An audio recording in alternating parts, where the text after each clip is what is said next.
जेकेज Urdu classes में आप सभी दोस्तों और सभी बच्चों का तहे दिल से स्वागत और खुशामदीद किया जाता है।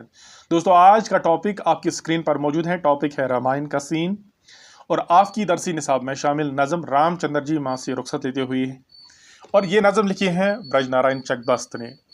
लेकिन टॉपिक पर जाने से पहले आपसे गुजारिश करेंगे, अगर आप चैनल पे नए हैं या अभी तक आपने हमारे चैनल को सब्सक्राइब नहीं किया है तो बराए करम सबसे पहले आप हमारे चैनल को सब्सक्राइब कीजिए, हमारे वीडियोस को लाइक और शेयर कीजिए, साथ ही बेल आइकन का बटन भी दबाएं जिससे हर नई नोटिफिकेशन आप तक बराह रास्ता आप पहुंचेगी।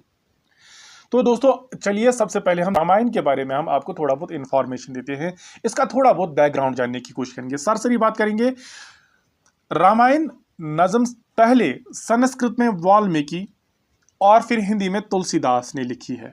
जो रामायण नज़म है, रामायण का सीन जो नज़म है, ये संस्कृत में पहले लिखी है थी वाल्मीकि ने, उसके बाद हिंदी में ये नज़म लिखी है तुलसीदास ने।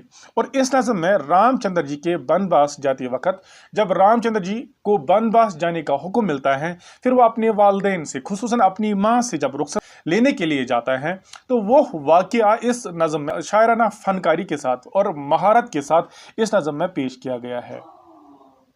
तो उर्दू में ये नज़म रामायण का सीन चकबस्त ने लिखी है और उर्दू रामायण से अखज़ की गई है।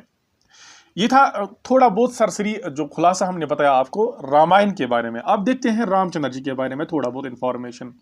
कहते हैं रामचंद्र जी, जिन्हें हिंदू धर्म के लोग विष्णु अवतार मानते हैं, हिंदू मजहब के लोग, हिंदू मजहब के मुताबिक इन्हें विष्णु अवतार माना जाता है। रामचंद्र जी दरअसल अयोध्या के राजा दशरथ का बेटा था और उनका बड़ा बेटा था। कहते हैं राजा दशरथ की 3 रानियां थी। सबसे पहली रानी जो थी उनका नाम था कौशल्या और रामचंद्र जी कौशल्या का बेटा था। इसके बाद राजा दशरथ की जो दूसरी रानी थी उनका नाम था केकी, और केकी के जो 2 बेटे थे उनमें एक भरत था और दूसरे का नाम शत्रुघ्न था। और राजा दशरथ की जो तीसरी रानी थी उनका नाम था सुमित्रा, और सुमित्रा का एक बेटा था जिनका नाम था लक्ष्मण।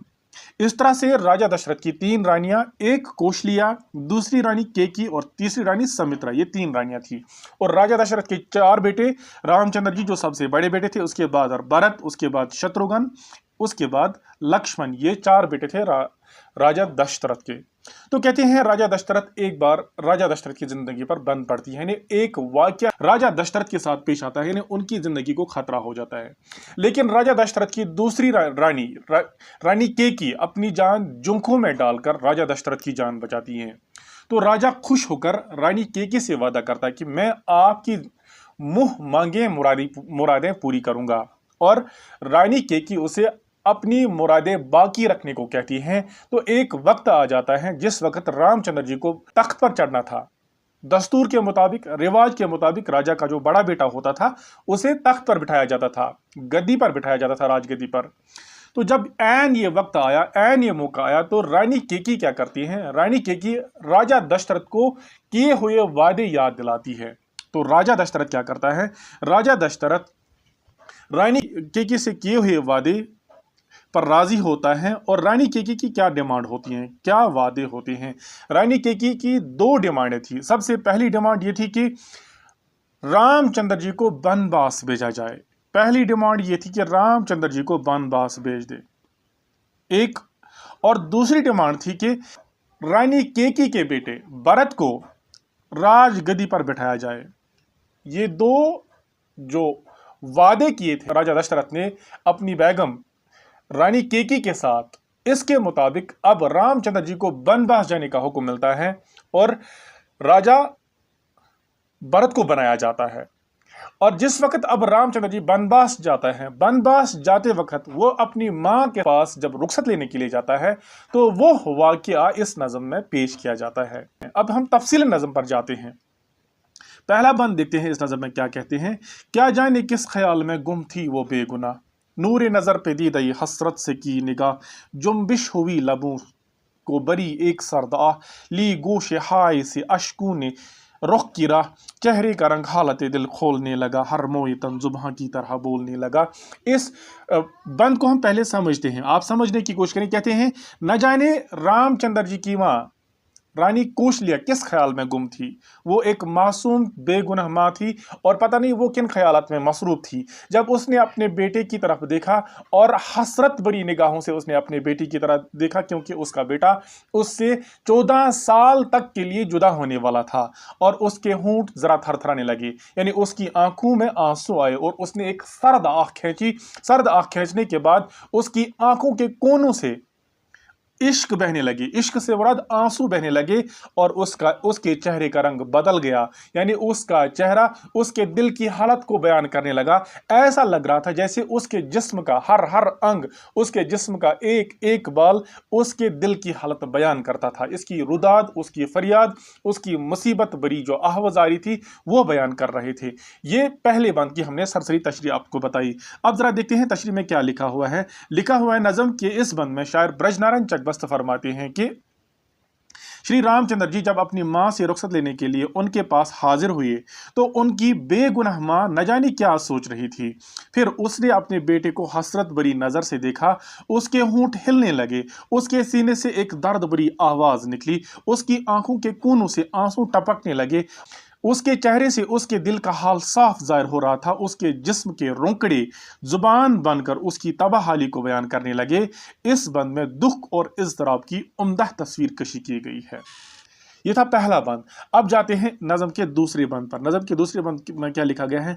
आखिर असीर यास का कुफले दहन खुला, वा था दहान जख्म के बाबे सखन खुला, एक दफ्तर मजालिम चरखे कहन खुला, अफसाने शदाइद रंजो सखन खुला, दर्द दिल गरीब जो सरफ बयां हुआ, खूने जिगर का रंग सख्म से आया हुआ।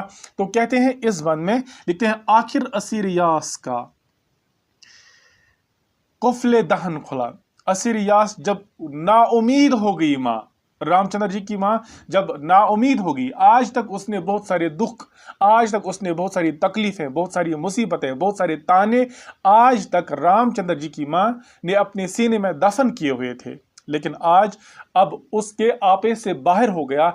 आज रामचंद्र जी की माँ ने अपना मुंह खोल दिया, अपनी जुबान खोल दी।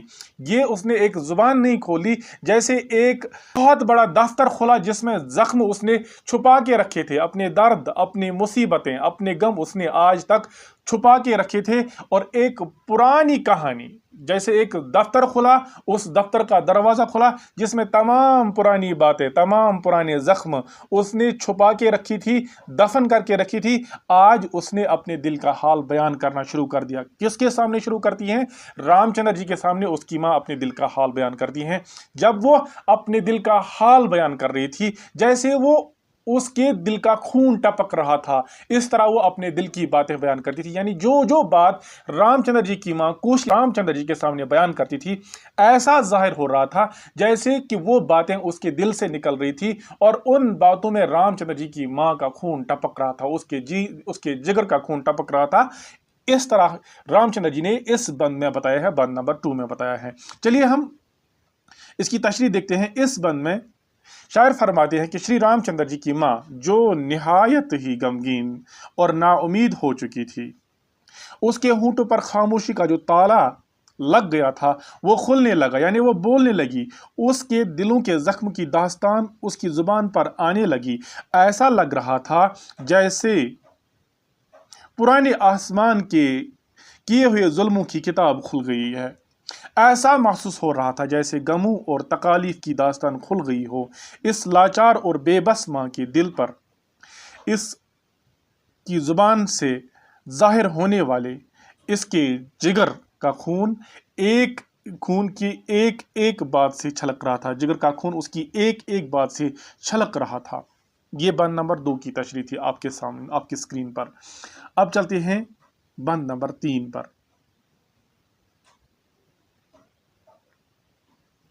सुनकर जुबान से माँ की ये फरियाद दर्द खेज, इस खस्ता जान के दिल पे चली गम की तेग तेज।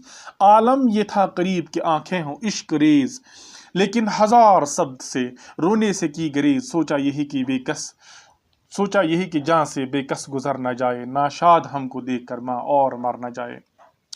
तो इस बंद में क्या फरमाती हैं, कहते हैं जब रामचंद्र जी अपनी माँ की ये दर्द खेज फरियाद सुन रहे थे, दुख भरी दास्तान सुन रहे थे, माँ की जो جتنی ستم جتنے ظلم ماں پر کیے گئے تھے وہ تمام ستم تمام تکالیف جب رام چندر جی کی ماں رام چندر جی کے سامنے رکھتی تھی تو کہتے ہیں رام چندر جی کے جگر کو جیسے کوئی تلوار سے کاٹا جا رہا تھا، اور رام چندر جی کی آنکھوں میں نوبت یہ پہنچی کہ ان کی آنکھوں میں آنسو آنے لگے جب رام چندر جی نے اپنی ماں کی یہ دکھ بری داستان سنی، درد خیز داستان سنی، تو کہتے ہیں اس کی آنکھوں میں آنسو آنے لگے، لیکن اس نے رونے سے پرہیز کر دیا۔ رام چندر جی نے رونے سے پرہیز کر دیا۔ پرہیز کیوں کیا؟ اس لیے پرہیز کیا کیونکہ اس نے سوچا میری بے کس اور بے سہارا ماں اس وقت بہت دکھی ہیں، اس وقت بہت اداس ہیں، پریشان ہیں، اب اگر یہ مجھے بھی پریشان دیکھے گی شاید یہ میرا دکھ، میری جدائی کا دکھ، میری آنسوؤں کا دکھ شاید نہ سہ پائے، اور دکھ نہ سہنے کی وجہ سے شاید میری ماں مر نہ جائے، شاید انتقال نہ کر جائے۔ اس کی تشریح دیکھتے ہیں۔ لکھا ہے اس بند میں شاعر فرماتے ہیں کہ جب شری رام چندر جی نے اپنی ماں کی درد بری داستان سنی تو بیچارے رام چندر جی پر جیسے غم کی تیز تلوار ٹوٹ پڑی۔ بہت ممکن تھا کہ آنکھوں میں آنسو جاری ہو جاتے، مگر انہوں نے بہت زیادہ صبر سے کام لے کر رونے سے پرہیز کیا۔